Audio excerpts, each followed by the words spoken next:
before. The lady who's standing next to him is Jen Harvey. Jen Harvey was the Bolton chairman. So she's kind of like me, and truthfully, ladies and gentlemen, she is exactly like me. Okay? Me too, you. I'm telling you. Jen and I actually met in, I think we probably met before, but in Minnesota we kind of... We were Minnesota girls. Yeah, we were hanging out. But Jen right now works on the Daly campaign as his campaign manager, and I know that the Bolton Town Committee is trying to drag her back, but I've pretty much told her that isn't where she needs to hang her hat right now.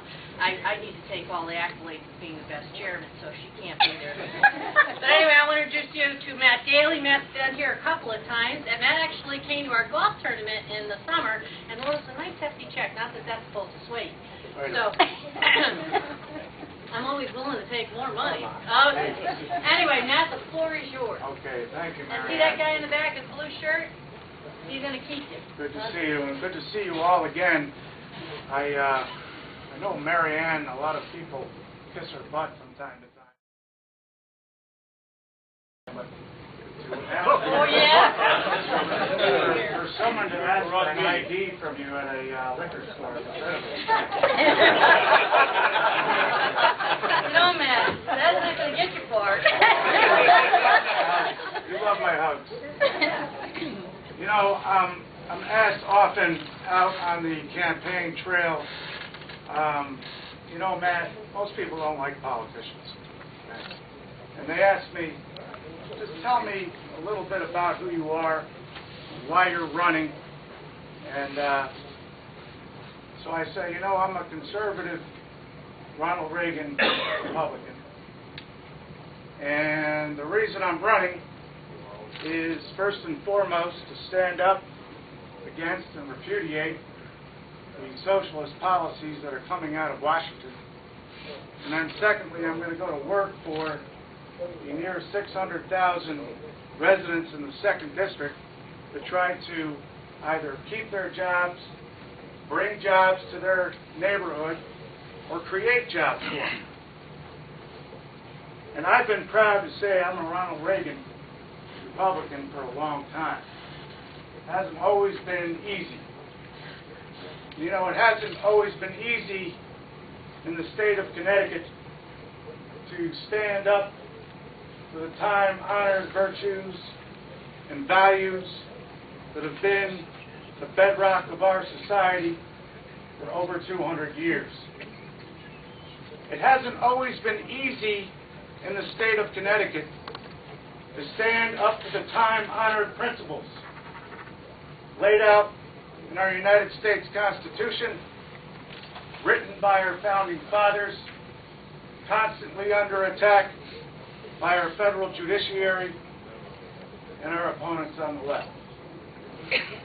But we Republicans, especially Republicans like yourselves here in Enfield, have been standing up for these virtues, these values, and these principles year after year after year.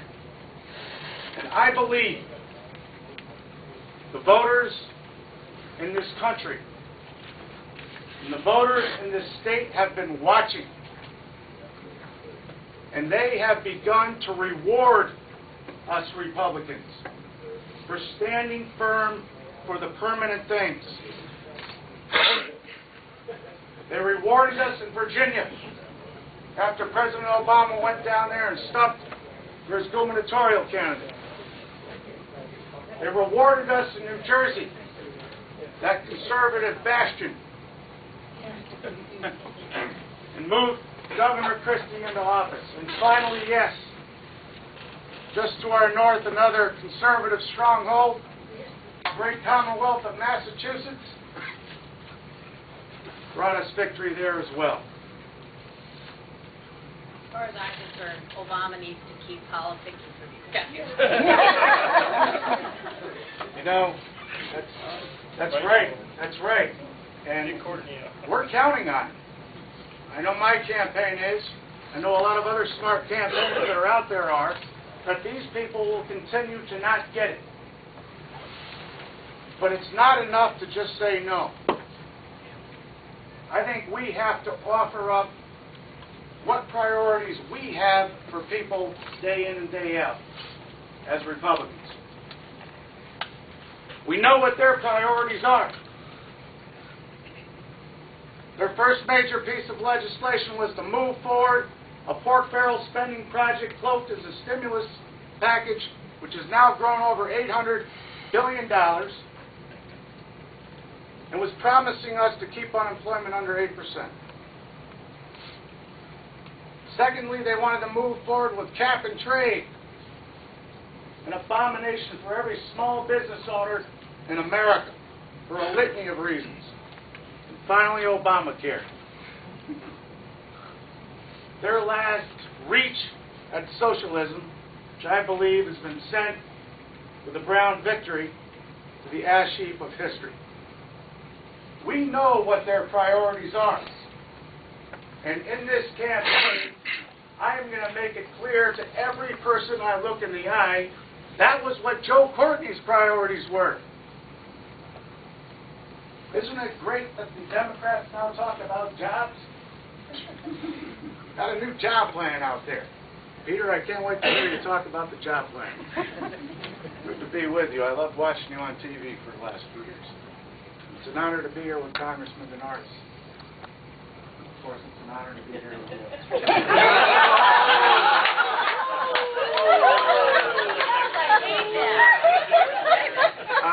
You're not getting much support from us.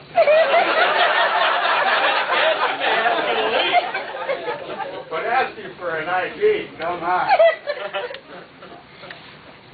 Look, Tell me, what are your priorities, Matt? How are you going to kick Courtney's ass? okay. Every time I go out and speak, I hear one issue, and that is jobs. People may have concerns and cares about the 100 other issues, but the one I hear about all the time are whether or not they're going to keep their job, whether or not their wife's going to keep their job, whether or not they're going to be able to pay their mortgage, whether or not they're going to be able to pay their child's tuition. Their economic future and security is first and foremost on their minds. Their children's economic future and security is on their minds. So the thing I'm proposing, the first thing I'm proposing, as your next congressman, when my leadership says, hey, Matt, here's $1 million, and they'll do it, because we're going to win 50 seats and take over the Congress. But will the culture change in Washington? Because I think the leadership's going to say, hey, Matt, you did a great job, conservative Republican, winning in Connecticut. We're going to make you the poster boy all over America. So we're going to give you $1 million. We're going to appropriate that for you from our party. You go spread it around the district, kind of like Joe Courtney does. New fire engine in Woodstock. New American Legion in Griswold. Go buy votes. But that's not the kind of congressman I'm going to be. And you need to know that. I'm running because every morning I look my 10-year-old son in the eye, Jack, blonde hair, blue eyes, and I say, son, you've got a bleak future. We have run out of money. There is no more time for ambiguity or talk. And that's what I'm going to say to my leadership. I'll take your money. Sure. But we're borrowing it from China, aren't we? So am I going to borrow this money from the communists?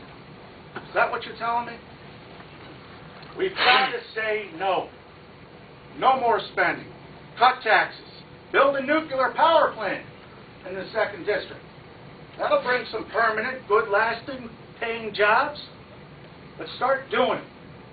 Because we talk too much.